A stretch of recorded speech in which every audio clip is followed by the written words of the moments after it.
Boa noite para todos. Que a paz do querido Mestre Jesus esteja conosco. É com muita alegria que nós estamos retornando a esta casa e nessa noite em especial para falar sobre esse tema tão importante, que é falar sobre o nosso querido Pai. Que é amor, que é bondade, que jamais desampara qualquer um de seus filhos. Esse estudo nos possibilita ampliar, fortalecer a nossa fé, a nossa confiança, para que tenhamos condições de uma caminhada mais segura nesse nosso processo reencarnatório. Nesse estudo, nós inicialmente dividimos a história recente em 4 partes, em 4 etapas. A primeira dessas partes, diz respeito a um período anterior a Moisés. Moisés esteve conosco há cerca de aproximadamente 1.500 anos antes de Jesus. Então, isso representa em torno aí de 3.500 anos antes da data de hoje. E o que valia naquela época? Valia exatamente a justiça da força. Quem era o mais forte, quem tivesse mais exércitos, mais poder, ele acabava conquistando outros povos, deixava uma destruição muito grande, fazia escravos, então valia, na verdade, a força. E éramos politeístas naquela época. Então, não concebíamos a ideia de um Criador único que pudesse estar comandando, criando tudo que existe no universo. A segunda etapa foi a vinda de Moisés. Então, ele já trocou a justiça da força pela força da justiça. Ele nos trouxe a lei mosaica e outras 606 leis, na verdade foram 606, e que disciplinavam os costumes daquela época. Então, aquilo que era conquistado antes pela força, agora seria a força da justiça. E o que Moisés nos trouxe de tão importante? Entre outras coisas. Primeiro, a questão do conceito do Deus único e os 10 mandamentos. Então, isso foi muito importante, foi um divisor realmente do nosso entendimento. Em relação aos mandamentos, nós temos o primeiro mandamento, que fala: eu sou o Senhor vosso Deus, que vos tirei do Egito, da casa da servidão. Quer dizer, o povo hebreu, como todos sabem, ele era escravo lá no Egito, e Moisés foi a pessoa, o representante de Deus que possibilitou a libertação do povo hebreu. E continua, primeiro mandamento: não tereis diante de mim outros deuses estrangeiros. E ele continua, não fareis imagem esculpida, nem figura alguma. Não os adorareis e não lhes prestareis culto soberano. Então aqui está claro a questão do Deus único e que não deveríamos estar fazendo nenhuma imagem para ficar cultuando essa imagem. E nós temos também o segundo mandamento, que fala: não pronunciareis em vão o nome do Senhor vosso Deus. Algumas pessoas até utilizam o nome de Deus em diversas circunstâncias, e não é uma medida, não é uma prática recomendável, com todo o respeito que nós devemos ter pelo nosso Criador. Aí nós tivemos um terceiro momento nessa história recente, extremamente importante, a vinda de Jesus, que dividiu, inclusive, a nossa história antes de Cristo e depois de Cristo. E o que Jesus nos trouxe? Ele nos trouxe a justiça com amor. A gente está vendo a questão da justiça, da força, não é? E Jesus nos trouxe a justiça com amor. E ele deixou claro, né, que ele não estaria entre nós para destruir a lei. Antes, pelo contrário, né, ele disse: não vim destruir a lei, porém cumpri-la. Então, o primeiro capítulo do Evangelho segundo o Espiritismo é exatamente esse, né? Não vim destruir a lei, e sim cumprir aquilo que foi divulgado, predito pelos profetas. E ele resumiu, então, os 10 mandamentos em 2. Amar a Deus sobre todas as coisas e ao próximo como a ti mesmo. E com isso ele tornou, né, inclusive de uma forma muito mais clara, o entendimento em relação aos mandamentos. Depois disso, num momento mais recente, né, em 1857 especificamente, nós tivemos o lançamento da doutrina espírita, que foi codificada por Allan Kardec através do Livro dos Espíritos. E o Kardec, então, nos trouxe, né, essa doutrina que projeta luz sobre uma imensidade de pontos obscuros. Deixou claro, né, que a doutrina dos Espíritos teria como objetivo esclarecer, né, e relembrar uma série de pontos, uma série de questões que haviam sido colocadas por Jesus. Então nós temos em Kardec a justiça da reencarnação. Então nós sabemos que a reencarnação é uma forma do espírito estar evoluindo e colhendo aquilo que ele andou plantando em vidas anteriores. E nós estamos aqui hoje exatamente construindo o nosso futuro. Teremos diversas outras reencarnações. Então, se nós pudermos fazer um resumo inicial, então nós temos antes de Moisés a justiça da força, depois disso, com a vinda de Moisés, a força da justiça, posteriormente, com Jesus, a justiça com amor, e com a vinda de Kardec, a justiça da reencarnação. Muito bem. Então, nesse momento, nós gostaríamos de lembrar a oração dominical, que foi uma oração que Jesus nos ensinou, onde ele começa assim, né? Pai nosso que estais nos céus, santificado seja o vosso nome. Então Jesus deixou de forma muito clara para a gente que ele é o nosso irmão, né? Algumas religiões até entendem Jesus como um Deus, mas na verdade ele é o nosso irmão, só que ele está a milhares e milhares e milhares de anos-luz na nossa frente. Já é um espírito puro, né?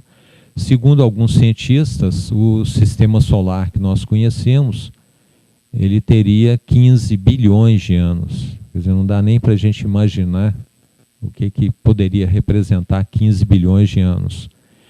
E o planeta Terra foi criado há 4,3 bilhões de anos, segundo esses cientistas. E Jesus já era um espírito puro naquela época, porque ele presidiu, né? Ele realmente participou da criação, participou diretamente da criação do planeta Terra. Então, estudando, né, o Livro dos Espíritos, o Evangelho, nós tiramos uma série de questões que falam sobre o nosso querido Pai.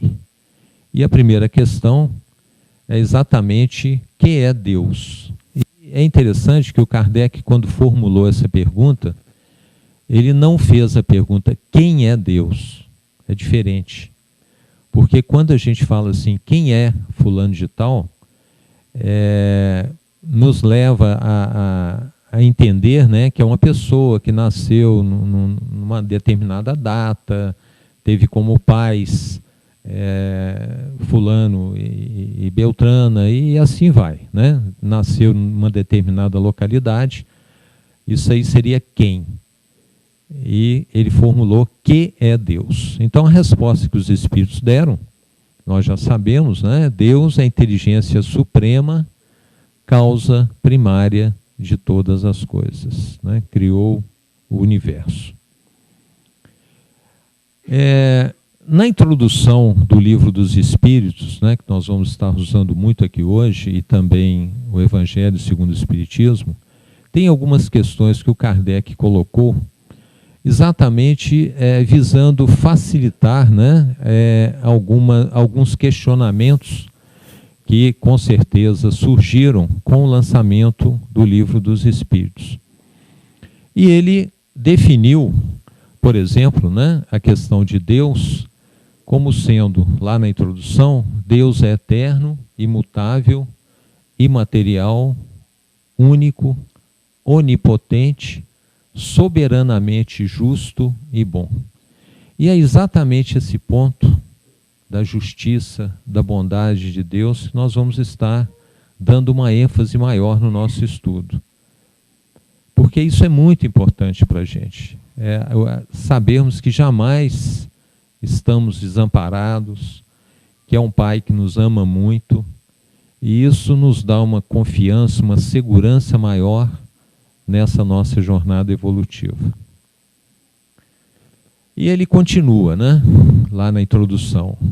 Deus criou o universo, que abrange todos os seres animados e inanimados, materiais e imateriais. Então, Kardec fez essas colocações exatamente para esclarecer essa questão em relação ao nosso Criador. Vamos falar um pouquinho sobre a questão da bondade de Deus. É muito interessante essa passagem que está no Evangelho de Mateus, lá no capítulo 7, que Jesus, né, perguntou aos fariseus, aos escribas, né, os saduceus, o seguinte: qual dentre vós é o homem que, se seu filho lhe pedir pão, lhe dará uma pedra? E continua, né? Ou, se lhe pedir peixe, lhe dará uma serpente? Olha que interessante essa colocação, né? Qual o pai que faria isso? Né? Pede um pão, dá uma pedra, né? Ou um peixe, dá uma serpente. E Jesus, então, continuando, né, nessa passagem, segundo o relato lá de Mateus, fala o seguinte: se vós, pois, sendo maus, sabeis dar boas dádivas a vossos filhos, quanto mais vosso Pai, que está nos céus, dará boas coisas aos que lhe pedirem.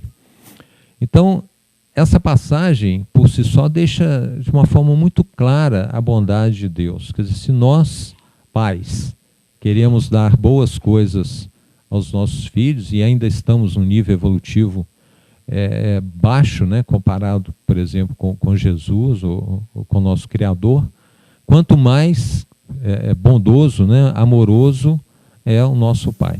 Quer dizer, sempre está de braços abertos para estar nos ajudando. Só que muitas vezes nós não sabemos pedir. Uma criança, por exemplo, nem tudo aquilo que ela pede, o pai atende. Não é verdade? Quer dizer, depende daquilo que ela pode estar recebendo efetivamente. E aí nós vamos na questão do Evangelho, né, de Mateus, capítulo 7, versículo 7º, que fala o seguinte: todo o que pede, recebe, e quem busca, acha, e ao que bate, abrir-se-lhe-á. Então deixa claro para a gente que aquilo que nós estivermos pedindo, dependendo do que nós estivermos pedindo, é claro, passando aí pelo crivo, né, de um Pai amoroso e bom, nós vamos receber. E aquele que busca, com certeza, achará. É interessante que essa questão de buscar é muito diferente daquele conceito que a gente tem de procurar. Quando eu busco alguma coisa, eu sei exatamente o que eu estou buscando, aonde está e quando é que eu vou buscar. Então, uma pergunta, né, que é importante que façamos: o que nós estamos buscando nessa nossa reencarnação? Qual é o objetivo de nós estarmos aqui? Não é?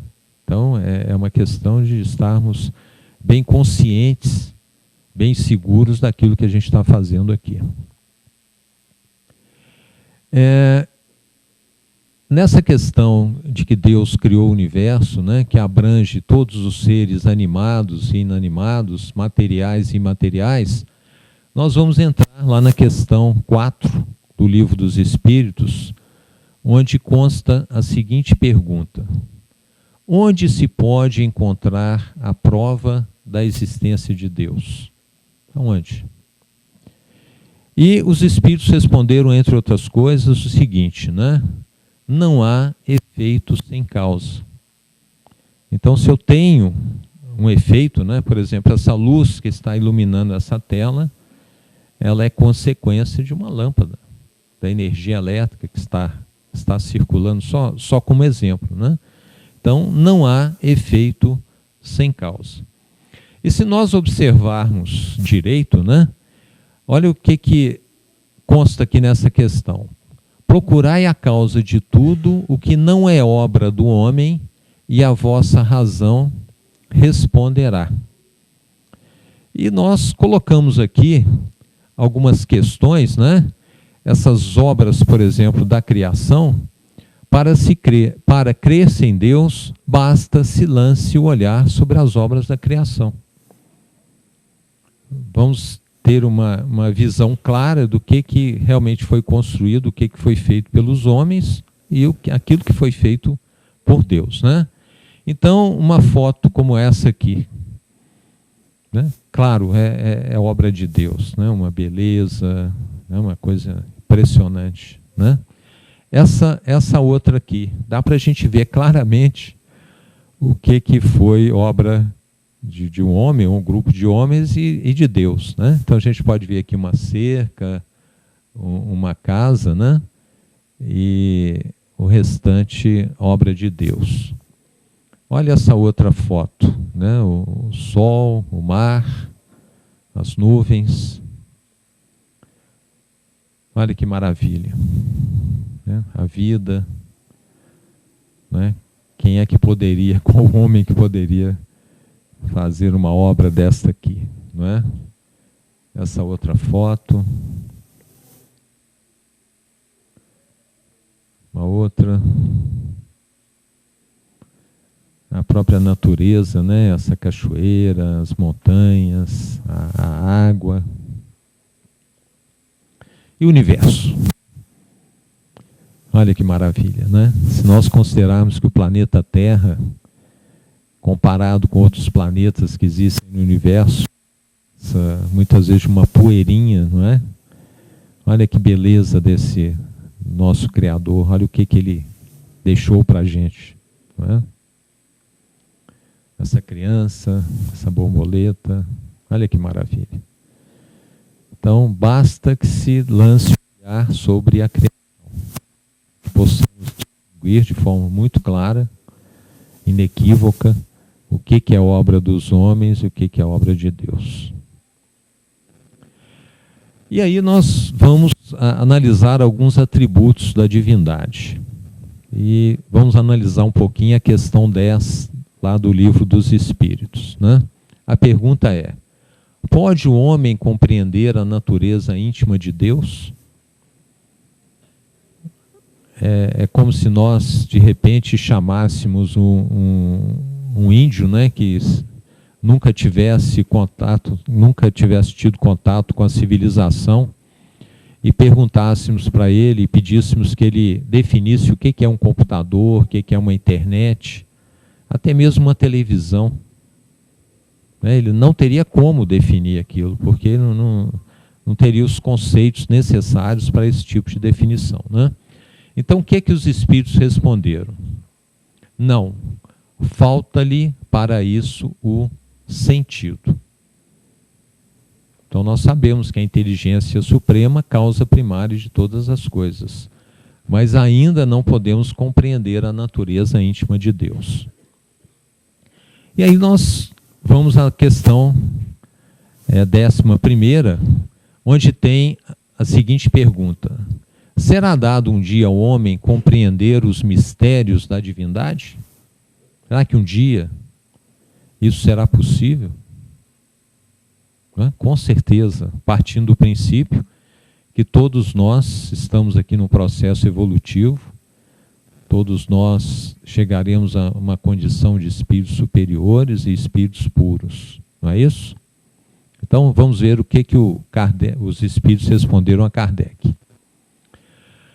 Quando não mais tiver o espírito obscurecido pela matéria, quando pela sua perfeição se houver aproximado de Deus, ele o verá e compreenderá. Então, é uma questão do processo evolutivo, na medida, quanto mais nós formos evoluindo, maior o nosso entendimento e maior a compreensão em relação ao nosso querido Pai. Então, se nós formos analisar hoje, comparando-se o que nós sabíamos, por exemplo, antes de Moisés, não é? Éramos politeístas, adorávamos diversos deuses, achávamos que um Deus punia, o Deus vingativo, aquele Deus que protegia exércitos numa luta fratricida, não é? Um conceito totalmente equivocado que nós tínhamos há 3.500 anos atrás. Com a vinda de Moisés, então, um Deus único, não é? E com a vinda de Jesus ficou muito mais claro para a gente. É um Deus bom, um Deus justo, que sempre está nos amparando, mas nos deu o livre-arbítrio. E daqui a pouco a gente vai falar sobre essa questão do livre-arbítrio. É maravilhoso, mas quanto maior a nossa liberdade, maior a nossa responsabilidade. Não é? Então, só para a gente ter uma ideia como que a nossa percepção em relação a Deus já mudou muito nesses últimos 3.500, 4.000 anos. E na medida que estivermos evoluindo, essa percepção, essa compreensão vai aumentando efetivamente. E com a vinda, com o lançamento da doutrina dos Espíritos, isso ficou mais claro ainda para a gente. E os Espíritos continuam nessa questão 11ª. A inferioridade das faculdades do homem não lhe permite compreender a natureza íntima de Deus.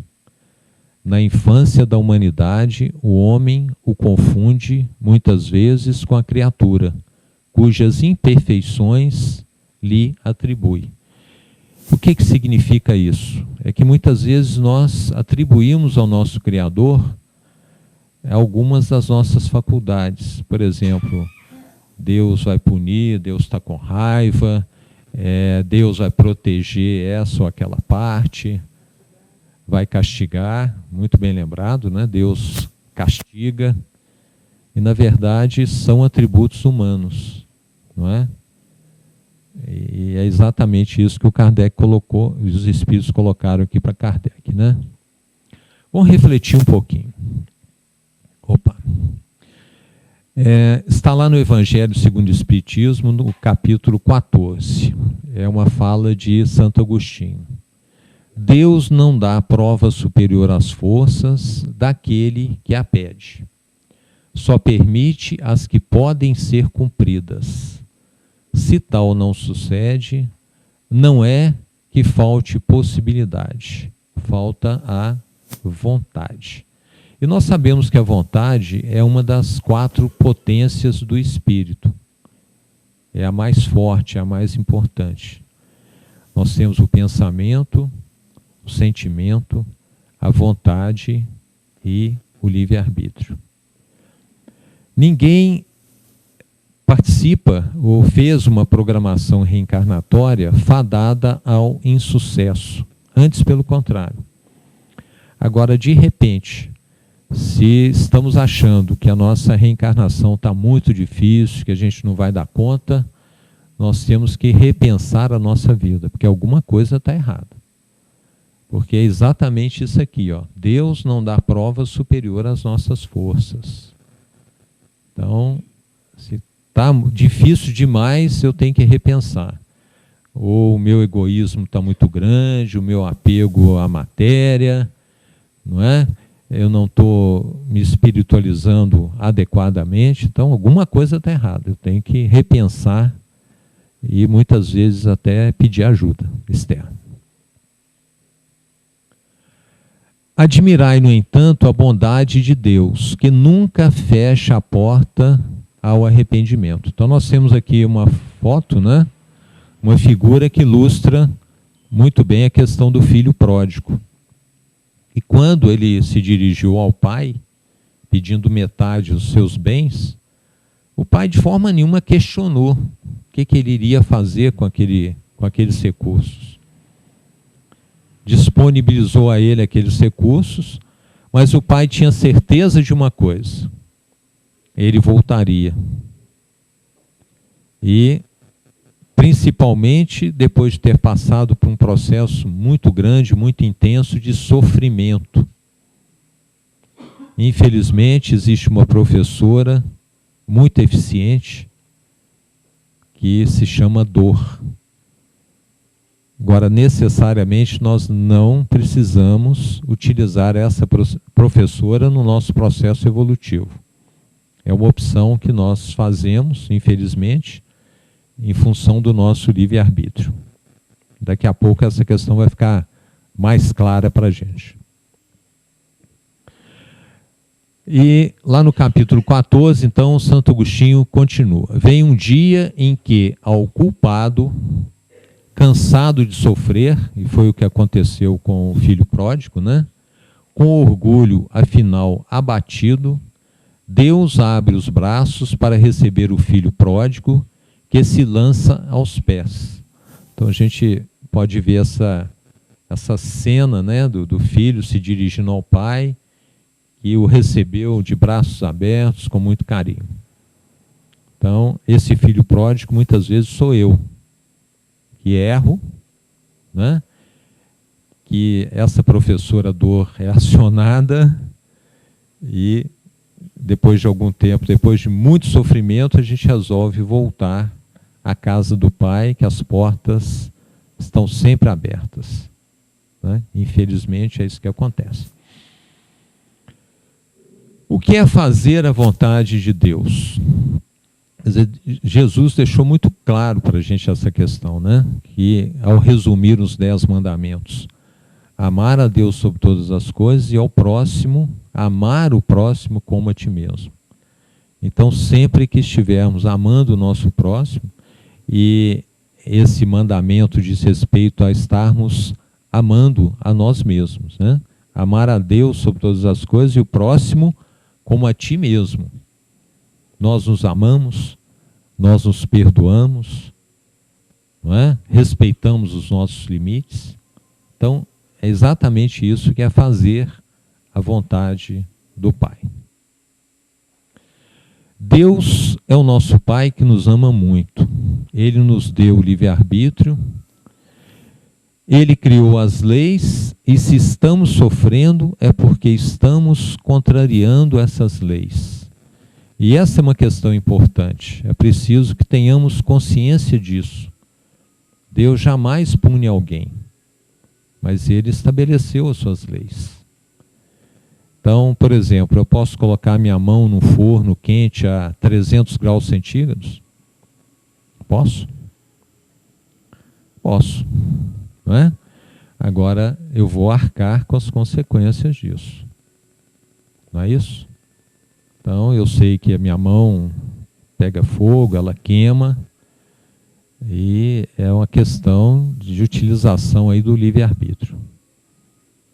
Então vai causar um sofrimento muito grande e o culpado disso sou eu mesmo.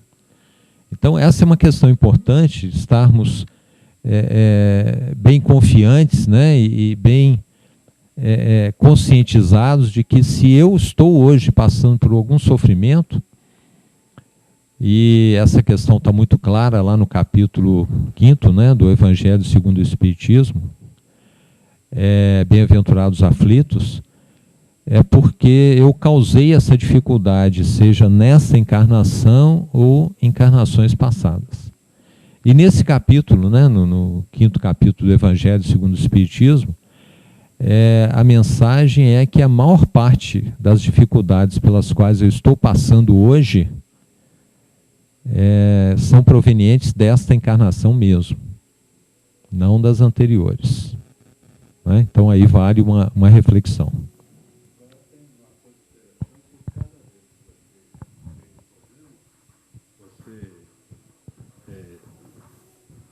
Tenta consertar esse problema, você pega ideias novas que você nunca tinha imaginado em aplicar. Essa questão das dificuldades pelas quais nós passamos, né, muitas vezes fazem com que a gente desenvolva a nossa inteligência e nosso lado moral também. O sofrimento, muitas vezes, ele nos leva a essa questão. Né? Então, nós estamos hoje num mundo de expiações e provas, e essas provas, com certeza, irão aparecer durante essa nossa caminhada. São naturais. E o aluno, ele aprende e ele é provado efetivamente em determinadas circunstâncias, né? Na escola, quando a gente faz uma prova, é exatamente para verificar, aferir se eu estudei, se eu tenho conhecimento daquela matéria e se eu já posso ir adiante. Então, a dificuldade, muitas vezes, nos mostra uma série de coisas. Né? A doença nos mostra. Então, mas isso sempre se nós não estivermos revoltados. Né? Aí entra uma questão importante, que é exatamente a resignação. A resignação, e vamos lutar para superar aquela dificuldade. Mas nunca entrar com um processo de revolta, porque nós mesmos é que causamos essa dificuldade. Aí nós vamos lá em Paulo, na primeira carta aos Coríntios, em que ele fala, né? Tudo me é lícito, mas nem tudo convém. Então deixa claro para a gente a questão do livre-arbítrio. Eu posso fazer muita coisa, mas eu vou arcar com as consequências disso.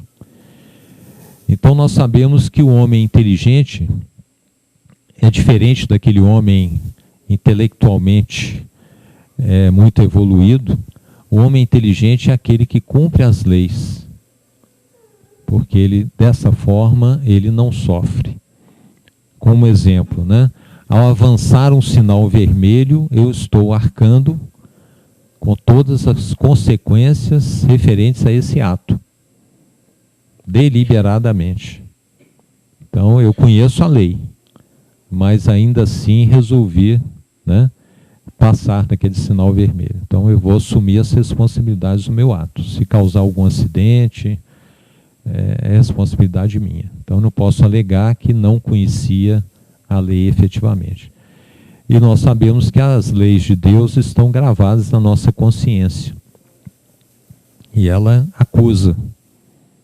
Não é? E muitas vezes a gente racionaliza e a gente arranja uma série de desculpas para não estar cumprindo a lei. Aí nós fomos buscar num livro que se chama Juventude Interrompida, que foi editado pela AMENG, Associação Médica Espírita Mineira, mas esse livro é lá da Federação Espírita do Espírito Santo. E onde consta o seguinte: todas as nossas ações, por insignificantes que sejam, fazem-se acompanhar de certos efeitos que vão superpondo uns aos outros. Em cada momento, vivemos em meio a esse conjunto de efeitos. Ou seja, tudo o que estivermos fazendo gera uma consequência. E nós somos hoje consequência daquilo que nós fizemos no nosso passado. E se estivermos interessados em conhecer o nosso futuro, é só verificar aquilo que a gente está fazendo. Né? A irmã Stufo, naquele livro Unidos pelo Amor, né, ela deixa claro que quem quiser conhecer o seu futuro, comece a construí-lo. Então, nessa frase aqui ficou muito clara essa questão, né? Aparentemente pode ser alguma coisa insignificante. E nem tudo que é aparentemente bom vai gerar uma consequência positiva. Eu vou dar um exemplo. Uma pessoa que tenha diabetes, depois de um almoço num restaurante, chega naquela mesa repleta de doces. Aparentemente é uma coisa deliciosa, maravilhosa, mas ela pode? Não é? E aí? Então, se ela comer uma série de doces, né, isso vai gerar uma consequência no seu organismo. Entenderam? Então, aquilo que aparentemente é bom naquele momento, vai gerar consequências negativas. Então, tudo que nós fizermos efetivamente, né, que consequência que isso vai trazer? Então, Jesus deixou claro, né, faça ao outro aquilo que gostaria que fizesse com você. É uma referência, é uma questão até de ética, né, nos comportarmos em determinadas circunstâncias. Eu gostaria que o outro fizesse isso comigo? Né? Qual a consequência disso?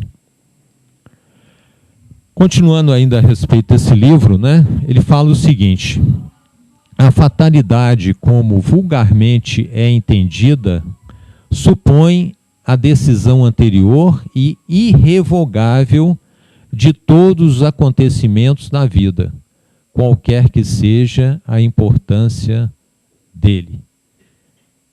E a gente sabe que essa questão da fatalidade, na verdade, não existe, né? São questões que vão sendo colocadas que geram uma consequência. Se é assim que a gente define fatalidade, tudo bem. Mas a gente sabe que todos os acontecimentos da vida não estão efetivamente programados, porque se assim fosse, né, nós não teríamos o livre-arbítrio. E ele continua, né? Se assim fosse, o homem seria como uma máquina sem vontade e nenhum mérito em relação a tudo aquilo que ele estivesse fazendo. Aí, uma determinada pessoa fez uma pergunta a um orientador espiritual. Quer dizer que eu posso escolher a minha vida de forma independente de qualquer planejamento prévio? Ou seja, foi feita uma programação reencarnatória e de repente a gente resolve mudar tudo, né? Entenderam a questão da pergunta? Vamos ver o que esse orientador espiritual disse que está nesse livro. Pode sim. Aliás, você tem o livre-arbítrio, que é a liberdade de fazer as próprias escolhas. Mas, se você escolher um caminho diferente do programado, geralmente significa que você está se desviando do compromisso assumido previamente e deverá cumpri-lo mais cedo ou mais tarde. Então, aqueles pontos principais que nós estabelecemos na nossa programação reencarnatória, podemos até estar adiando-os, mas isso é uma questão de tempo. Nessa questão do livre-arbítrio, nós gostaríamos de colocar para vocês aqui alguns pontos para a gente entender bem o que é cumprir ou não cumprir a lei e utilizar o livre-arbítrio. Nós sabemos que no início do nosso processo evolutivo, muita coisa na nossa programação reencarnatória e na nossa jornada estava quase que completamente estabelecido. Existia muito mais determinismo do que livre-arbítrio. Na medida que vamos evoluindo, esse livre-arbítrio ele vai aumentando, esse determinismo ele vai diminuindo. Agora, vai chegar um ponto no nosso processo evolutivo que não usaremos mais o nosso livre-arbítrio. Por quê? Porque não teremos mais dúvidas em relação ao nosso proceder, né? Já iremos trilhar um caminho reto. Entenderam essa questão do livre-arbítrio? Então, eu vou para a esquerda ou vou pela direita? Vamos dar um exemplo de uma pessoa que está viajando, né? Ela não tem GPS, não tem mapa, não tem ninguém para perguntar, e de repente lá na frente tem uma bifurcação. Duas estradas idênticas. Para onde que eu vou? Eu vou para a esquerda ou para a direita? E se eu tomar o caminho errado, o que vai acontecer nessa viagem? Eu vou perder tempo, gastar um combustível, energia, atrasar essa minha viagem, vou chegar lá na frente, vou retornar. Perceberam a questão da... Se eu não tenho uma indicação segura, eu posso tomar um caminho errado. E aí, mais uma vez reportando o Evangelho, né? Conhecereis a verdade e a verdade vos libertará. O que significa isso? Significa que toda vez que chegarmos no momento de decidir para onde a gente vai, de que forma agir, teremos uma segurança em relação ao nosso proceder. Ficou clara essa questão?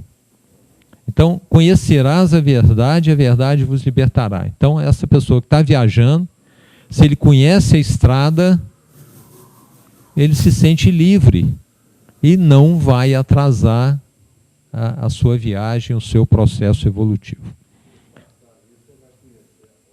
Exatamente. Você sabe por onde você deve passar, você não tem dúvidas, né? E quando nós tivermos alguma dúvida em relação ao nosso proceder, a pergunta é: eu gostaria que o outro fizesse isso comigo? Não é? Eu estou amando o próximo como a mim mesmo? Então essa é a nossa referência, né? Então fomos criados, se formos buscar a questão 115 lá do Livro dos Espíritos, né? Simples e ignorantes, ignorantes no sentido de não conhecermos, o próximo passo, né, é estarmos exercitando o nosso livre-arbítrio, num processo aí de aprendizado e também de provas. Chega uma determinada circunstância que eu tenho que decidir o que fazer. Sigo ou não a lei? Então aqui do nosso lado esquerdo, né, se eu resolvi agir pelo bem, significa que eu sou um espírito dócil e humilde. Eu estou respeitando a lei, né? Aquela questão lá do sinal, né? Está vermelho, eu paro. Então significa que eu estou obedecendo a lei. Se por acaso eu resolver ir pelo lado direito aqui, né? Pelo erro, o erro significa rebeldia. Eu estou contrariando a lei. E o que esse erro pode acarretar? Ele pode implicar em quê? Próxima coisa, sofrimento. Não foi isso que aconteceu lá com o filho pródigo? Saiu de casa, não é? Então, decidir alguma coisa, rebeldia, sofrimento. E esse sofrimento pode me levar, inclusive, a um processo expiatório. Parou aqui? Não. Qual que é o próximo passo? Arrependimento. Quanto tempo poderia durar esse sofrimento? Alguns segundos, minutos, ou às vezes séculos. Não é isso? Não é o exemplo que muitas vezes nós temos aí das reuniões mediúnicas que nós participamos, irmãos que ficam no processo de sofrimento durante séculos, às vezes. Então veio a questão do sofrimento, o arrependimento. Bom, mas acabou? Não. Entra o processo da reparação. E eu gostaria de dar um exemplo, né? Eu estou dirigindo, tem um carro parado no sinal, eu estou desatento, bati na traseira desse carro. Muito bem. Eu desço e peço desculpas àquele motorista da frente. Muito bem. Acabou o problema? Não. Eu tenho que reparar o veículo dele. E vamos supor que ele fique aí 20 dias, sei lá, 30 dias sem carro. O que eu teria a obrigação de fazer? Dar um carro para ele. No mínimo igual ao que ele tem. Não é isso? Afinal de contas, ele estava parado, ele estava cumprindo a lei. Olha a questão da reparação. Muito bem. Depois desse período, o carro dele ficou pronto, só que agora é um carro batido, desvalorizou. Vamos supor que tenha sofrido uma desvalorização aí de R$3.000, sei lá, R$5.000. Qual que é a minha obrigação? Indenizá-lo, não é verdade? Estão percebendo que a coisa não é simplesmente eu pedir desculpas, entra o processo aqui de reparação, né? E eu volto lá para uma determinada condição. Esse trajeto aqui representou, no meu processo reencarnatório, o quê? Sofrimento, atraso, recomeço. Perceberam? Então, o melhor que eu tenho que fazer, voltando aí ao exemplo do carro, é prestar atenção ao estar dirigindo. É preferível não bater do que entrar nesse processo aqui. Muito bem. Vamos lá para o lado esquerdo, não é? Se eu fiz uma opção pelo bem, representando a questão da humildade, aceitação das leis, eu estou avançando mais rápido. E ao invés de sofrimento, reparação, atrasar o processo, isso, além de avançar mais rapidamente, isso me traz o prazer e a felicidade. Só que essa questão aqui, ó, é uma escolha que eu estou fazendo a cada minuto. Por onde que eu vou? O que eu vou estar fazendo? Perceberam como que, na medida que nós estamos tendo mais liberdade, a nossa responsabilidade é muito maior? O que eu estou buscando nessa reencarnação? Comodidades, não é? Estou fugindo do trabalho, eu estou fugindo da reforma íntima, não é? Da transformação desse homem velho que eu sou, que ainda é muito egoísta, vaidoso, orgulhoso, prepotente, etc, etc, etc. Então, é a grande oportunidade que o Evangelho e a doutrina dos Espíritos estão nos dando de transformar esse homem velho. Porque com isso eu vou estar evitando assim, muito sofrimento e às vezes processos aí de reparação. Uma pessoa tira a vida de alguém. Pela lei humana, ele vai ficar preso aí, sei lá, 15 anos, 20 anos, não sei. Mas e o compromisso que ele assumiu com essa pessoa? Com a sua esposa, com seus filhos, com aquela circunstância reencarnatória? Então, realmente é muito sério. Nós temos que tomar muito cuidado com aquilo que nós estivermos fazendo e refletindo bastante. Qual a consequência que isso vai gerar na nossa evolução. E, na verdade, Deus nos deu a liberdade. Agora cabe a cada um de nós trilhar ou não um determinado caminho. Voltando àquele livro, né? Olha o que consta lá.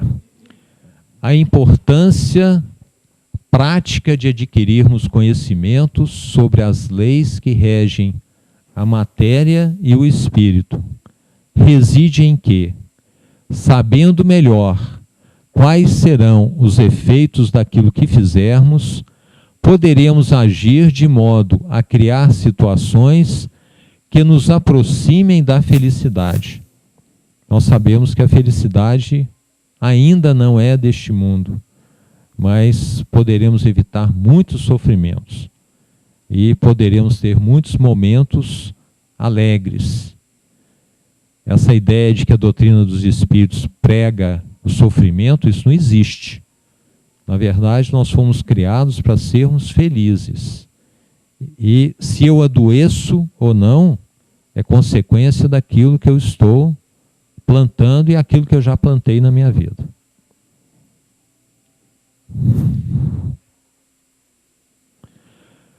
O Chico Xavier, numa das suas frases, ele fala o seguinte: toda vez que a justiça divina nos procura para acerto de contas, se nos encontra trabalhando em benefício dos outros, manda a misericórdia divina que a cobrança seja suspensa por tempo indeterminado. O que representa isso, gente? É exatamente naquela mesma linha, né? O amor cobre uma multidão de pecados, que está na primeira carta de Paulo aos Coríntios. Na verdade, a justiça divina não foi feita para punir, ela foi feita para educar. Então, se naquele momento que formos chamados a prestar contas, se estivermos no caminho correto, essa pena ela pode ser muito atenuada ou adiada para sempre, né? O que representa essa frase para a gente? Não é um consolo? Não é um consolo também saber que o amor cobre uma multidão de pecados? Não é isso? Então vamos trabalhar nesse sentido, né? Essa reforma íntima e também o trabalho no bem. Essa frase talvez seja uma das mais conhecidas do Chico. Embora ninguém possa voltar atrás e fazer um novo começo, qualquer um pode começar agora a fazer um novo fim. Ou seja, o que eu fiz está feito, né? Eu não posso voltar atrás. Mas eu posso, a partir deste momento, começar a fazer a coisa certa. Mudar o meu destino. Não é? Por essa frase a gente entende também que a fatalidade não existe na sua acepção da palavra. Não é isso? Então eu não devo deixar para amanhã, ou semana que vem, ou daqui a um mês, para fazer o que eu posso começar a fazer agora. E isso é importante. Porque eu não sei, o que passou, passou. O futuro eu não sei como é que eu vou estar. Eu só tenho ação efetivamente nesse momento. É este momento em que eu posso estar atuando ou não.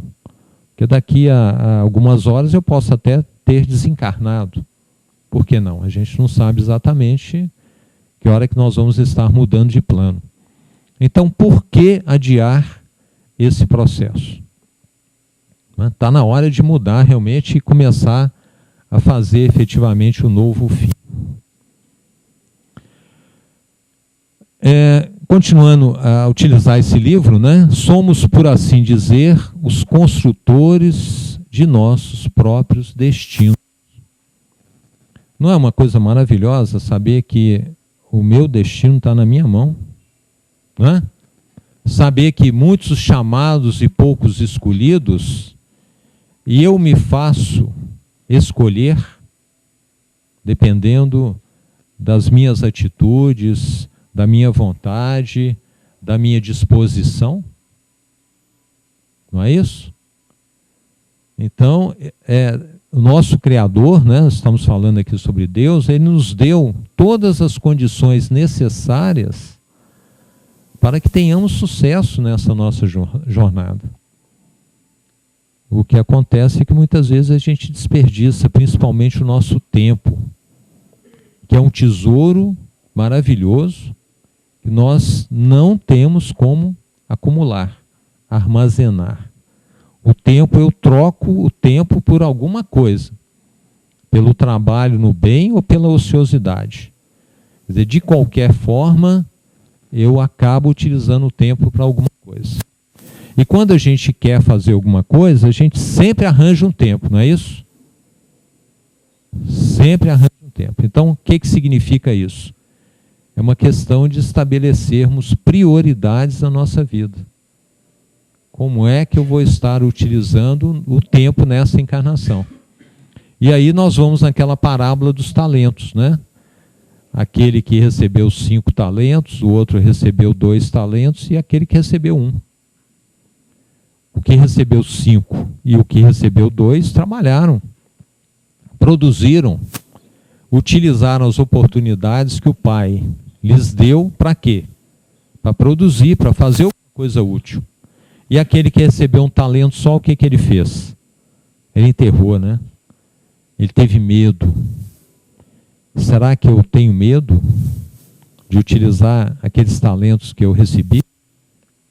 Ou eu vou deixar para a próxima encarnação? É uma escolha, né? É a construção do futuro. Mas o Pai colocou à minha disposição uma determinada condição, determinados talentos. O que eu estou fazendo com isso? Na verdade, né, essa questão é muito importante, saber que é um pai bom, é um pai justo, voltando àquela questão do pão, do peixe, né? Sempre de braços abertos a estar nos recebendo. E nós fomos efetivamente para sermos felizes. E muitas vezes, né, nós ficamos extremamente tristes quando a gente tem notícias, né, de fatos que acontecem aí pelo mundo afora e que irmãos ainda não entendem isso, que deveríamos cultivar a harmonia, um ambiente fraterno, amigo, de respeito. E o planeta Terra está mudando, né? Bem-aventurados os brandos, pois eles herdarão a Terra. Alguém gostaria de fazer alguma pergunta, alguma colocação? Ficou clara a questão da bondade do nosso Pai, o conceito, nos deu a liberdade, não é? E eu utilizo bem ou não, contrario ou não as suas leis. As consequências, né, já que é assim, vamos utilizar para o bem tudo que nós estivermos aprendendo. Né? Porque esse processo de aprendizado, né, ele passa pelo conhecimento, depois pelo entendimento e posteriormente, qual que é a terceira etapa? A prática. E o que é a reencarnação, se não a prática daquilo tudo que a gente conheceu e a gente entendeu? É o dia a dia, é a hora da verdade, é a hora da prova.